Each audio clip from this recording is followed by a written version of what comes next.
तो अनुपलब्धि प्रमा में उन्होंने बताया था कि अभाव की प्रतीति प्रत्यक्ष होने पर, अभाव की प्रतीति प्रत्यक्ष, परंतु उसका कारण इंद्रिय नहीं,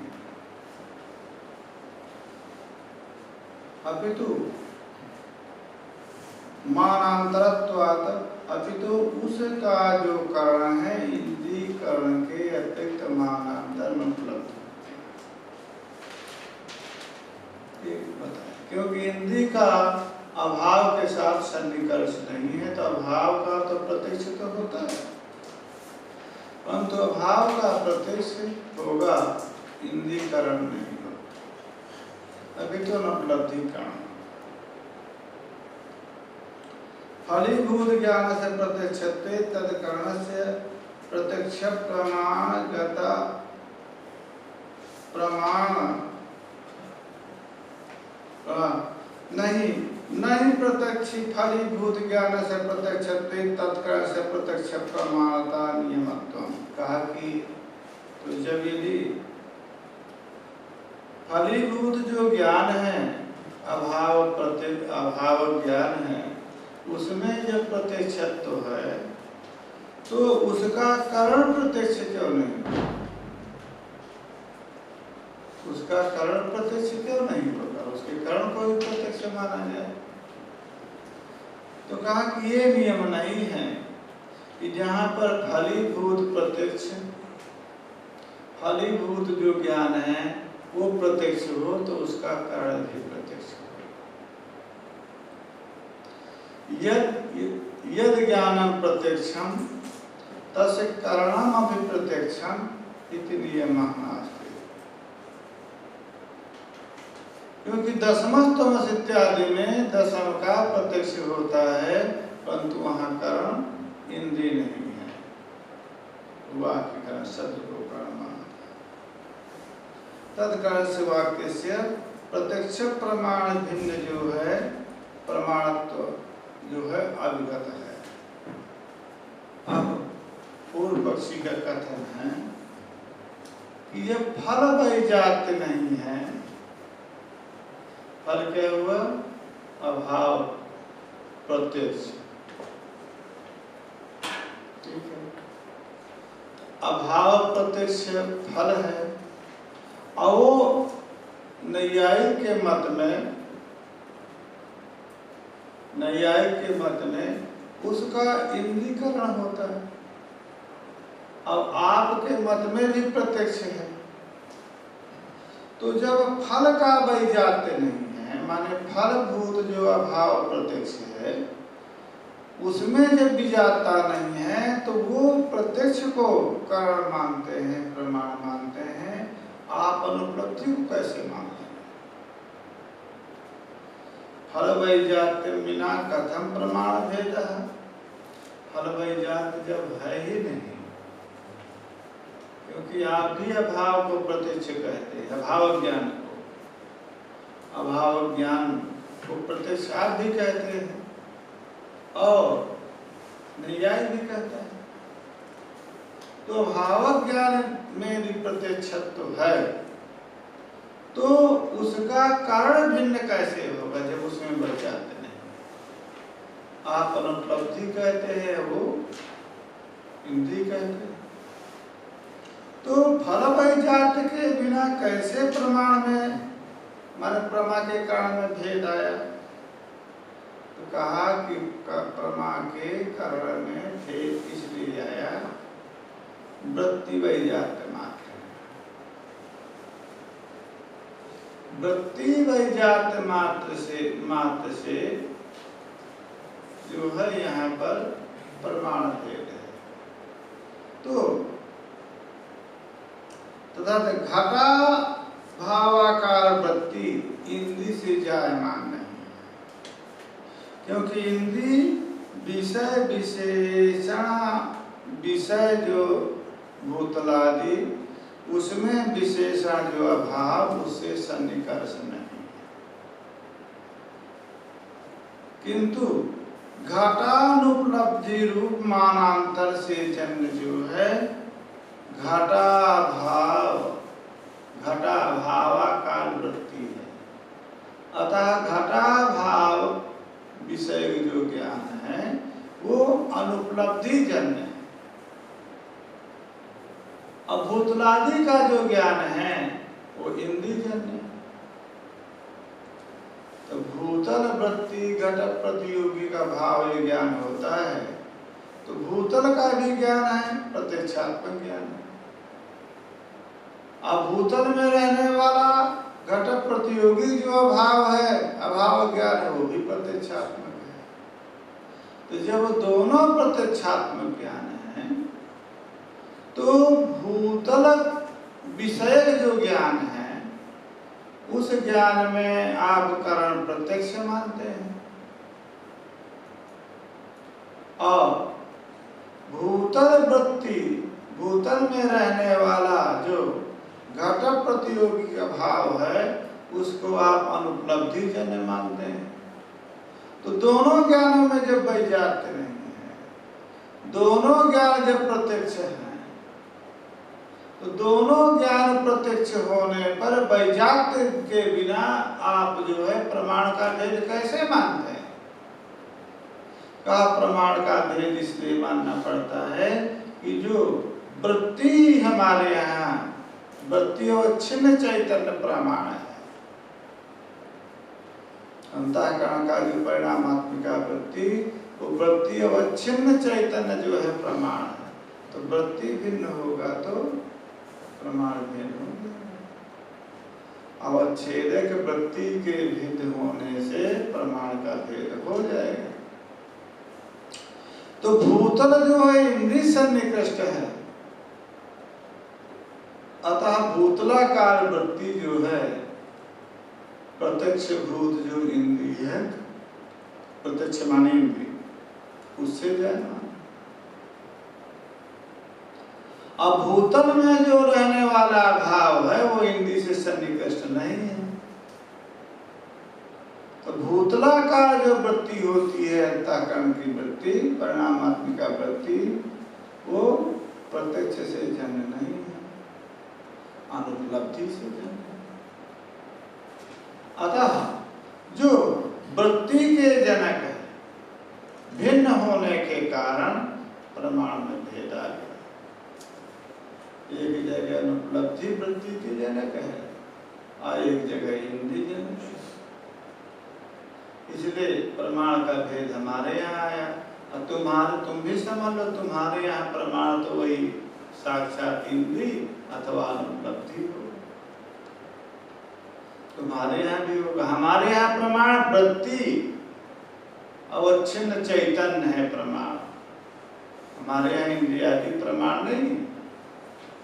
अभी तो वृत्ति अवच्छिन्न चैतन्य प्रमाण है, तो हमारे यहाँ भी प्रमाण का भेद हो जाएगा। किंतु घटानुपलब्धि मौनांतरजन्य इति भवति अनुपलब्धे मानांतर। ठीक है, ऐसा लग रहा था कि अभी तक इसको पढ़ा ही नहीं गया हो, क्योंकि इसको हम पढ़ा लिए थे कल। ननु अनुपलब्धि रूप मानांतर पक्षे अभाव प्रतीते है प्रत्यक्षत्वे घटवति घटाभाव भ्रमस्यापि प्रत्यक्षत्वापत्तौ तत्रापि अनिर्वचनीय घटाभाव अभिगम्येत। अब जब आप किसी को बता रहे थे तो समझे कहे कि समय समाप्त हो गया। अब जब घटवत बुद्धि होती है, तद्वत्ता बुद्धि होती है, तो घटाभावत बुद्धि नहीं होती। घटवत भूतलम जब ज्ञान रहेगा तब घटाभावत भूतलम ये ज्ञान नहीं होता, क्योंकि तद्वत्ता बुद्धि तद अभावत्ता बुद्धि की, घटवत्ता बुद्धि घटाभावत्ता बुद्धि की प्रतिबंधक है। ठीक है, तो हमारे यहाँ नैयायी कह रहा है, हमारे मत में तो जो घटवत ज्ञान है, घटवत भूतल जब ज्ञान रहेगा तो घटाभाव भूतल ज्ञान नहीं रहेगा। क्यों? घटवत भूतल जो है, घट और भूतल का दोनों का इंद्रिय सन्निकर्ष है, और अभाव का और भूतल का भी इंद्रिय सन्निकर्ष है। इसलिए तदवत्ता बुद्धि तदभावत्ता बुद्धि की प्रतिबंधक हो जाती है। अतः घटवत भूतल ज्ञान रहने पर घटाभावत भूतल ज्ञान नहीं होगा, क्योंकि एक कारण वेद्यता दोनों में। जो प्रत्यक्ष कारण इंद्रिय तद वेद्यता है, ये तुम्हारे यहाँ नहीं संभव। तुम्हारे यहाँ घटवत्ता बुद्धि जो होगी, घटवत भूतलम, तो भूतल भी इंद्रिय सन्निकर्ष है, अब घट भी इंद्रिय सन्निकर्ष है। तो ये घटवत भूतलम, यहाँ पर भूतल वृत्ति जो घट वृत्तिता है, भूतल में रहने वाली जो घट वृत्तिता है, उसका ज्ञान तो प्रत्यक्ष प्रमाण से हो जाएगा। परंतु आपके यहाँ जब घटाभाव ज्ञान अनुपलब्धि से होना है, तो वो भिन्न भिन्न कारण होने के कारण प्रतिबंधक भाव नहीं होगा, क्योंकि वो जो बत्ती के जनक हैं वो भिन्न भिन्न हो गए। इस प्रकार से इदम रजतम में इदमाकार वृत्ति इंद्रिय सन्निकर्ष से जन्म है, ठीक है, और रजता का जो परिणाम है वो विद्या जन्म है। अतः भिन्न वृत्ति जन्म होने के कारण वहां पर भ्रम माना जाता है। समझा तो समझा? क्योंकि जो इदम रहतम ये ज्ञान है, तो इदमाकार परिणाम तो इंद्रिय सन्निकर्ष से जायमान था, बताया गया था। परंतु जो रजताकार परिणाम है वो अविद्या का परिणाम बताया गया था। अतः भिन्न भिन्न वृत्ति होने के कारण वहां पर भ्रम होता है। अब आपके यहाँ भी भिन्न वृत्ति हो गई, यहाँ पर भी, क्योंकि जो भूतल विषय ज्ञान है, भूतलाकार जो वृत्ति है वो इंद्रिय से जायमान है, और घटाभावाकार वृत्ति जो है वो अनुपलब्धि से जान हो, तो भिन्न वृत्ति को हो गया। तो भिन्न वृत्ति को होने के कारण जिस प्रकार से आरोप माना जाता है, किसका? रजत का आरोप माना जाता है, उसी प्रकार से भिन्न वृत्ति होने के कारण जहाँ पर घट रहेगा भी, जहाँ पर भूतल में, वहाँ पर भी भिन्न वृत्ति से जायमान घटाभाव भी आपके यहाँ हो जाएगा। घट और भूतल तो प्रत्यक्ष, घटाकार वृत्ति भूतलाकार वृत्ति तो प्रत्यक्ष इंद्रिय जन्य है, और जब अभावाकार वृत्ति इंद्रिय जन्य नहीं होगी, भिन्न जन्य होगी, तो इंद्रिय जन्य होती तो घटवत्ता बुद्धि उसकी प्रतिबंधक हो जाती। इंद्रिय जन्य यदि घटाभावाकार वृत्ति होती तो इंद्रिय उसका तो घटवत्ता बुद्धि प्रतिबंधक हो जाती। वो अन्य वृत्ति, अन्य कारण से जायमान वृत्ति है, तो उसका प्रतिबंधक कैसे करे? इंद्रिय सन्निकर्ष जो घट है, वो घट वत्ता बुद्धि, घटाभाव वत्ता बुद्धि की प्रतिबंधक हो जाती यदि अभाव ज्ञान भी इंद्रिय से होता। अभाव ज्ञान तो इंद्रिय से हो ही नहीं रहा है, भिन्न कारण से उत्पन्न हो रहा है, भिन्न प्रमाण से उत्पन्न हो रहा है, तो घटवत भूतल में भी घटाभावत वृत्तियां क्या होने लगी। ये पूर्व पक्षी का पक्ष है। ननु अनुपलब्धि रूप मानांतर पक्षे यदि अनुपलब्धि रूप अन्य मान मानते हैं तो अभाव प्रतीति प्रत्यक्षत्व और अभाव प्रतीति की को का प्रत्यक्ष भी मानते हैं तो घटवती भूतले इत्यर्थ। घटवती भूतल में घटाभाव भ्रम जो है आपके यहाँ होने लगेगा। ठीक है, वो भ्रम की भी प्रत्यक्षापत्ति होगी। यदि भ्रम की प्रत्यक्षापत्ति हो जाए तो हो जाए का आपत्ति, हमारे यहाँ सब कुछ भ्रम है। तो घटवत भूतल में घटाभाव का जो प्रत्यक्ष है वो भ्रम ही होगा सभी के मन में। घटवत है भूतल, उसमें घटाभाव ज्ञान होगा तो भ्रम ही है। अब आपके यहाँ भ्रम हो जाएगा। अब यदि वो भ्रम पैदा होगा आपके यहाँ क्योंकि भिन्न करण से जायमान, तो वहां पर कहना तत्रापि अनिर्वचनीय घटाभाव अभिगम्य। तो अनिर्वचनीय जो घट है जिस प्रकार से अनिर्वचनीय रजत मिथ्याभूत रजत स्वीकार की जाती है, उसी प्रकार से घटवत देश में घटाभाव को भी मिथ्याभूत अनिर्वचनीय अविद्याजन्य मानना पड़ेगा। यदि आप कहें कि ठीक है हमको इष्ट है अनिर्वचनीय रजत, जिस प्रकार से रजत पैदा हो जाता है उसी प्रकार से अनिर्वचनीय घटाभाव भी पैदा हो जाएगा। कहा यहाँ पर इष्टापत्ति नहीं कह सकते हैं आप।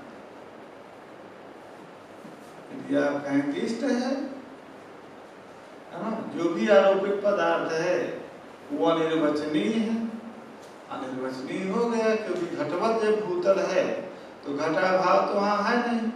यदि घटाभाव वहाँ पर हो रहा तो अनिर्वचनीय मानेंगे। कहा ये नहीं मान सकते हैं। क्यों? तस्य माने घटाभावस्य माया उपादानकत्वे। यदि उस अभाव को माया उपादानक मानते हैं, माया उपादान जिस अभाव का मानते हैं अनिर्वचनीय अभाव का, तो वो अभाव नहीं होगा। क्यों? माया भाव रूप है। तो भाव रूप का जो परिणाम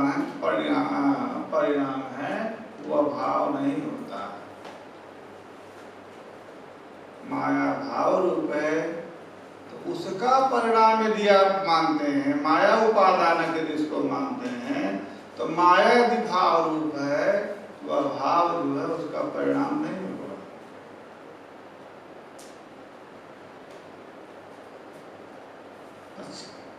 तो यदि कहें कि नहीं माया उपादानक नहीं मानेंगे, माया उपादानकत्वा भावे, यदि कह दे कि माया उपादानक नहीं है तो आपके सिद्धांत की हानि है।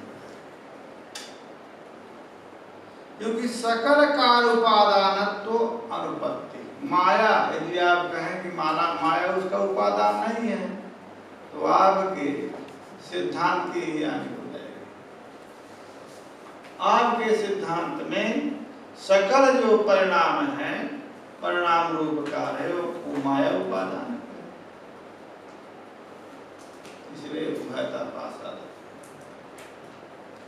है। यदि आप अभाव को आरोपित मानते हैं तो माया उपादानक मानना पड़ेगा। माया उपादानक मानते हैं तो अभाव अनुपत्ति हो, माने अभाव माया उपादान का कार्य भाव हो नहीं सकता है। और यदि आप माया उपादानक नहीं मानते हैं तो आपका जो ये कथन है कि सकल प्रपंच माया उपादानक है तो नहीं होता।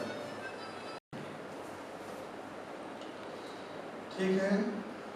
तो यहाँ तक पूर्व पक्ष किया कि यदि माया उपादानता आप नहीं मान रहे हो स्वभाव को, यदि वो आरोपित मानेंगे तो आपको उसको अनिर्वचनीय मानना पड़ेगा, अनिर्वाचनीय मानेंगे तो माया उपादानक मानना पड़ेगा, माया उपादानक मानेंगे तो अभाव नहीं कहलाएगा, वो भाव रूप हो जाएगा। यदि माया उपादानक यदि आप नहीं माने तो दूसरी आपत्ति होगी कि सकल कार्य जो है माया उपादानक है, यह आपका कथन असंगत हो जाएगा। यहाँ तक पूर्व पक्षी ने पूर्व पक्ष किया। उत्तर में कह रहे हैं इति चेतना घटवति घटाभाव भ्रमो न तत्कालोत्पन्न घटाभाव विषय कहा। पहले ही कहा था स्वामी कि जो भ्रम तत्काल उत्पन्न होता है, जो भ्रम का विषय या भ्रम रूप पदार्थ तत्काल उत्पन्न होता है, उसको हम माया का परिणाम मानते हैं। ठीक है ना। इसलिए वहां पर बताया था कि नेदम रहतम, ये जो अभाव है व्यधिकरण संबंधावच्छिन्न प्रतियोगिता का भाव, ठीक है ना। लौकिक परमार्थिकत्वावच्छिन्न प्रतियोगिता का भाव है। वहीं पर कहा था क्या रजत में लौकिक परमार्थिकत्व अनिर्वचनीय पैदा हुआ है, तत्काल पैदा हुआ है, तो वहां पर कहा था कि नहीं, लौकिक परमार्थिकत्व अधिष्ठान धर्म जो इसमें प्रतीत होता है, इसकी उत्पत्ति हम नहीं मानेंगे। वो इसी प्रकार से यहाँ पर उत्तर कि घटवत भूतल में जो घटाभाव भ्रम है, घटवत भूतल है तो घटाभाव भ्रम है होगा। वो भ्रम तत्कालोत्पन्न अभाव विषय का नहीं होगा। तत्काल उत्पन्न जो अभाव है तद विषय का भ्रम नहीं है। यदि तत्काल उत्पन्न अभाव विषय यदि भ्रम होता तो वो भ्रम को अनिर्वचनीय मानना पड़ता, और उस अनिर्वचनीय का कारण अविद्या को हमको कहना पड़ता। तो तत्काल उत्पन्न नहीं है, किंतु क्या है, भूतल रूपादव, भूतल रूप में घट रहता है,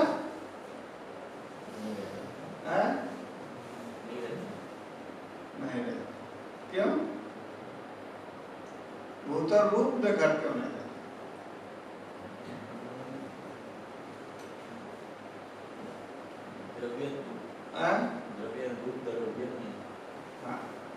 सीधे बोलिए कि घट जो है द्रव्य है, घट जो द्रव्य है उस द्रव्य की वृत्तिता द्रव्यांतर में, सीधे से समझेंगे। द्रव्य की वृत्तिता माने द्रव्य वृत्तिता शब्द तो जान गए होंगे ना, परसों से प्रतिदिन से उच्चारण। घट की वृत्तिता द्रव्यांतर में संयोग संबंध से हो, घट की वृत्तिता द्रव्यांतर में संयोग संबंध से होगी, और अपने अवयव में समवाय संबंध से होगी। ठीक है ना। दो ही जगह वृत्ति हो ही सकता है, स्वावयव में समवाय संबंध से, अद्रव्यांतर में। और ये जो घट रूप है ये गुण है, गुण में घट की वृत्तिता नहीं होगी, तो क्या होगा, भूतल रूप में घटाभाव। ठीक है।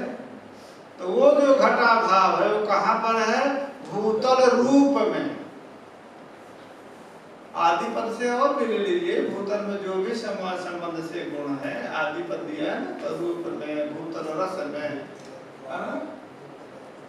भूतल में जो भी गुण है उन गुणों में, भूतल क्रिया में जो भी समवाय संबंध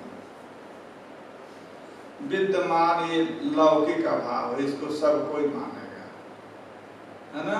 क्योंकि भूतल रूप में घट कभी नहीं रहता है, घट रहेगा तो भूतल में रहेगा, भूतल रूप में घट नहीं रहेगा, क्योंकि उसके भूतल रूप में घट की वृत्तता का नियामक कोई संबंध है नहीं, क्योंकि द्रव्य की वृत्तता के नियामक संबंध दो ही हैं, एक संयोग और एक समवाय। तो द्रव्य का द्रव्यांतर में यदि वृत्तता है तो उसका नियामक संबंध संयोग है, और द्रव्य का द्रव्यवयव में जो वृत्तता है उसका नियामक संबंध समवाय है। इससे अतिरिक्त कोई नियामक संबंध न होता है और न घट कहीं वृत्ति होता है।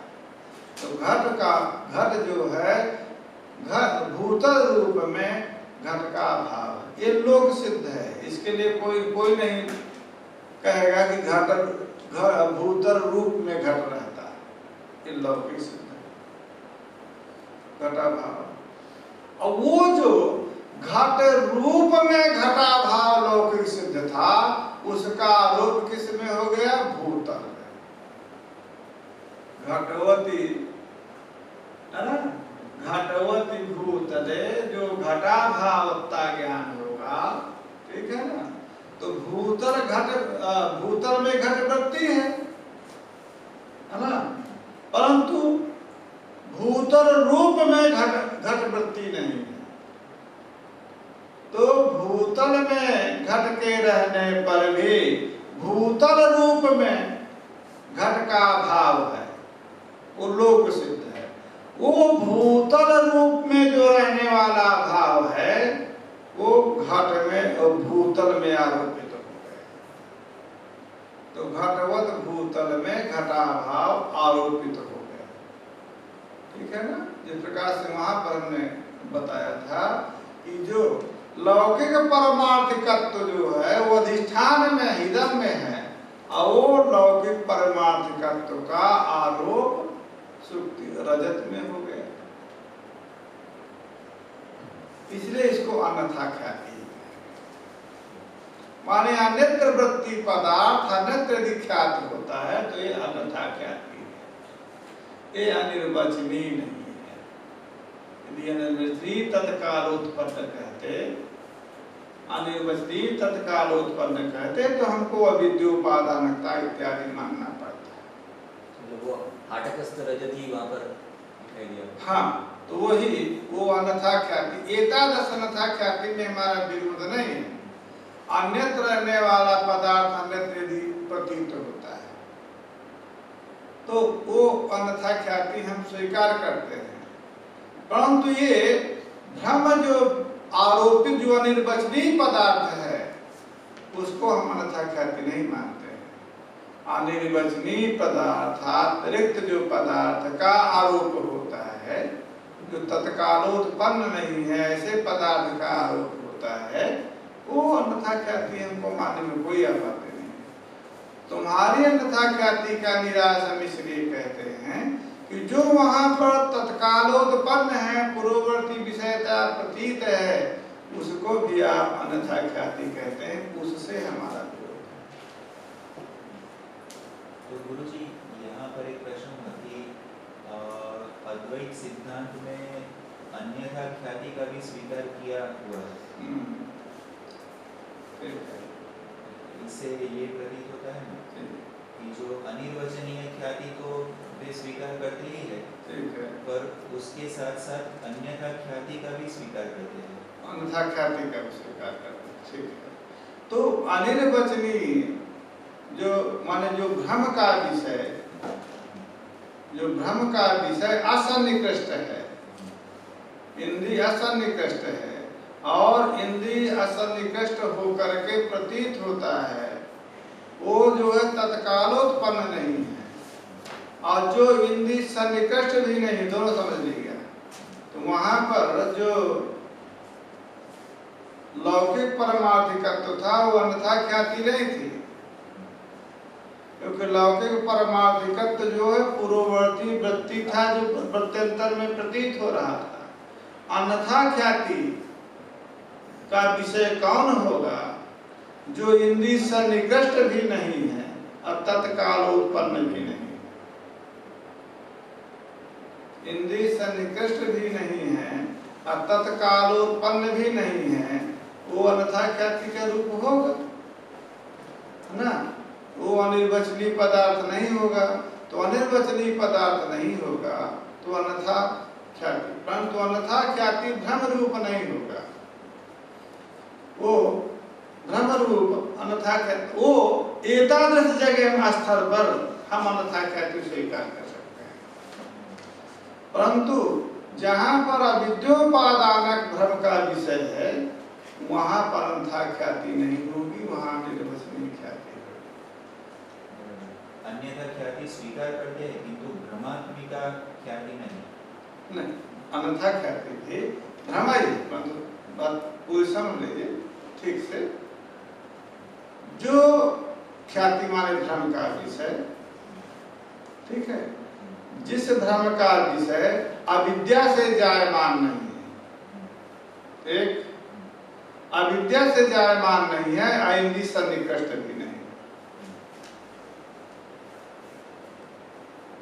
अविद्या उपादानक नहीं है जिस भ्रम का विषय, और इंद्रिय सन्निकृष्ट भी नहीं है, वहां पर तद विषयक ज्ञान को अन्यथा ख्याति मानता है।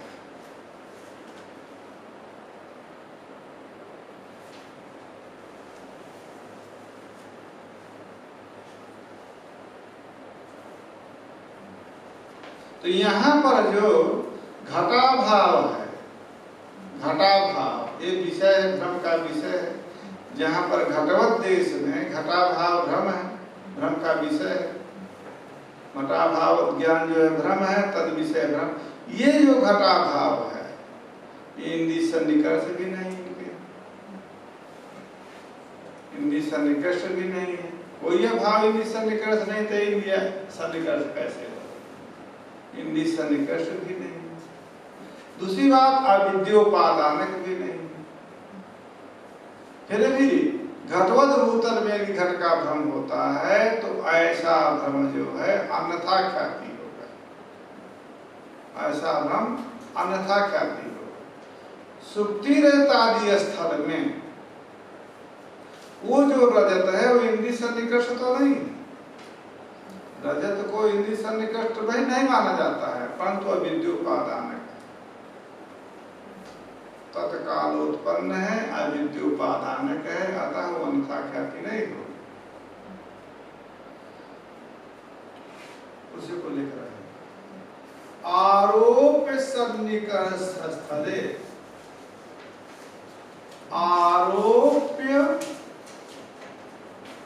आरोप्य सन्निकर्ष स्थल नहीं होना चाहिए हो, क्या है पाप,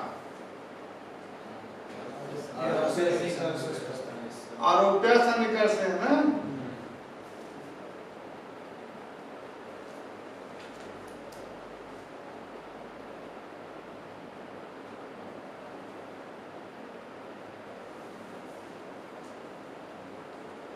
आरोप्य पदार्थ यदि असन्निकष्ट है तो सर्वत्र ऐसे स्तर पर सर्वत्र अन्यथा ख्याति व्यवस्थापना, अन्यथा ख्याति की ही व्यवस्था हमारे यहाँ।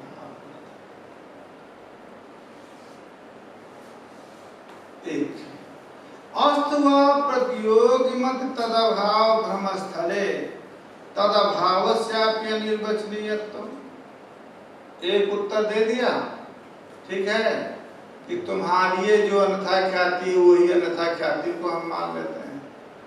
जब तुम इतना और बड़े हुए हो तो ठीक है, तुम्हारी अन्यथा एतद स्तर में तुम्हारी हम अन्यथा ख्याति ही मान रहे हैं, है ना।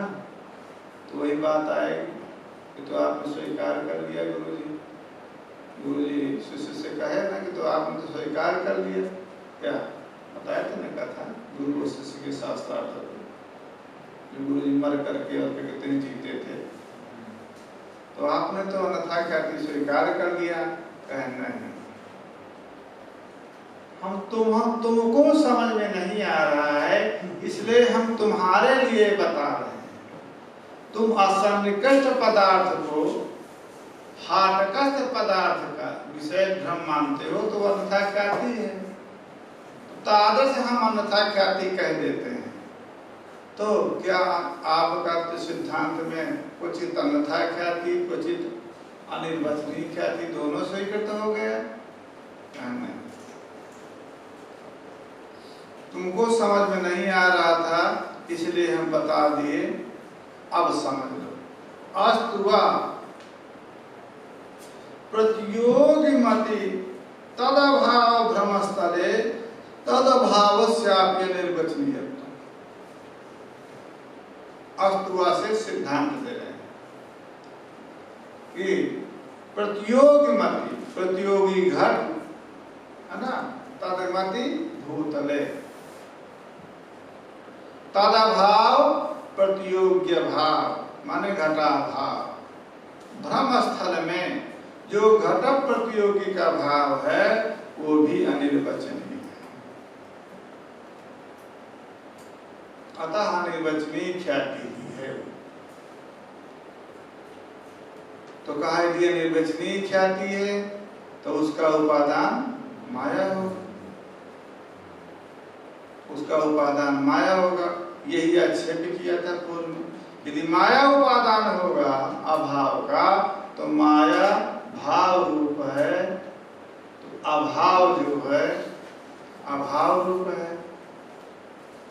तो भावाभाव का उपादान उपादेय तो नहीं हो सकता है। समान धर्मा कार्य जो है, उपादान समान धर्मा ही कार्य होता है। ये सबके यहाँ मत है। नैयायिक भी मानता है कि कारण गुणा कार्य गुणा आरंभ, कारण के गुण ही कार्य के गुण के आरंभक होते हैं। जो परमाणुवादी में विद्यमान जो रूप रसादी है वही द्रोणकादि क्रम से उत्तर उत्तर में जायमान होता है। अतः कार्य कारण में समान धर्मता होती है।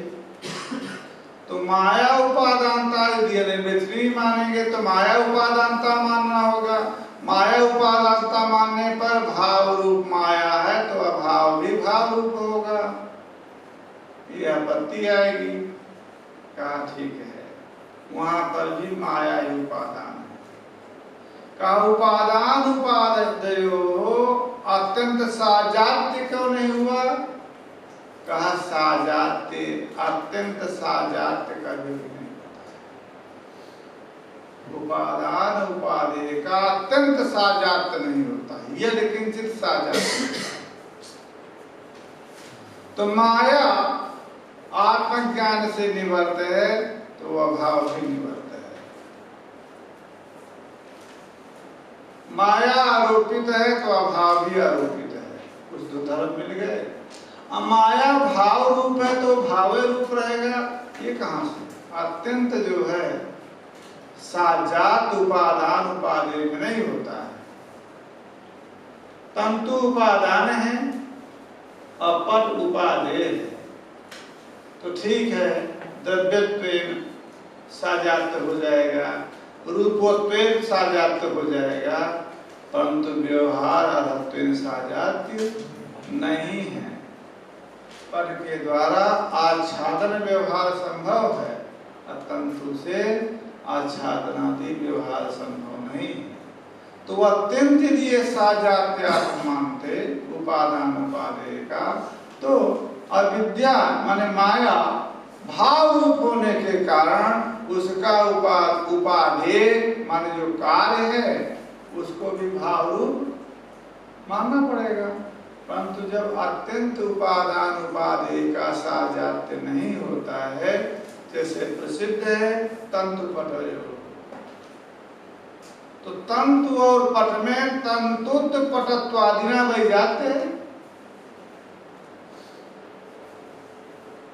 तंतुत पटत्वादिना, जब पटत तो पट का धर्म होगा और तंतु तो तंतु का धर्म होगा। तो अत्यंत साजात्य ही हो ऐसा नहीं। अतः माया भावत्वेन और अभाव में अभावत्वेन वैजात रहेगा तो कोई आपत्ति नहीं। इस प्रकार से तंतु पट में उपादान उपादेय भाव रहने पर भी तंतुत्व और पटत्व धर्म भिन्न धर्म रहते हैं अत्यंत, उसी प्रकार से यहाँ पर वैज्ञाकार यदि किंचित साजात्य से माया और यदि किंचित साजात्य तो माया अनिर्वचनीय से, जो माया में अनिर्वचनीय है, माया घटा भाव से मिथ्यात्व धर्म से साजात्य, माया भी मिथ्या है और माया का कार्य जो सब मिथ्या है तो अभाव भी मिथ्या है। तो मिथ्या धर्म से विद्यमानत्वा, यदि आप यही कहेंगे कि माने सर्वत्र साजात ही होना होगा, अन्यथा व्यवहारिकम घटाभावं प्रति कथम मायोपादानत्वं कुतो न संकेता, तो तुम यहीं पर शंका क्यों कर रहे हो? अरे जो व्यवहारिक घटाभाव है, जो व्यवहारिक घटाभाव है उसके प्रति शंका क्यों नहीं किया है? प्रातिभाषिक के लिए, क्योंकि जितना भी कार्य है सब तो माया का परिणाम है। सकल कार्य जो है माया का परिणाम है, तो जो व्यवहारिक है घटाभाव, वहां पर ही आपको शंका कर लेना चाहिए था।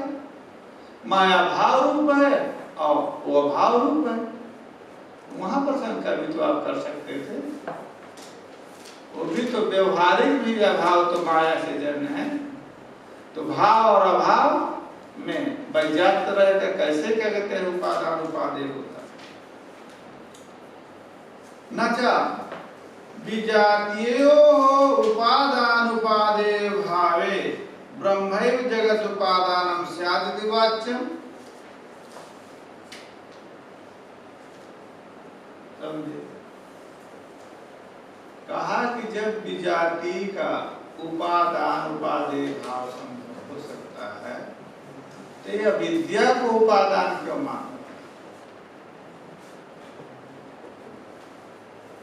ठीक है, अविद्या को उपादान मानने की आवश्यकता है।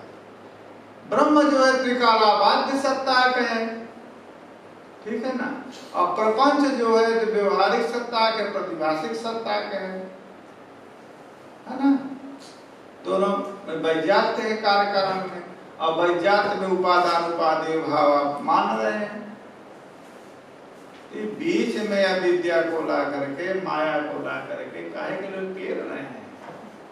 उपादान भूत जो है ब्रह्म हो गया, जो अन्य का भी सिद्धांत है अन्नदास वेदांतियों का, उपादान भूत जो है ब्रह्म हो गया, है ना। जो अक्षर पुरुषोत्तम जो दर्शन है वहां पर भी यही सिद्धांत है, माया तो नहीं वहां पर की जाती है ना। अक्षर को उपादान कारण मानते हैं, जो पुरुषोत्तम है वो निर्विकार है, तो वहां तो अविद्या नहीं मानी जाती है।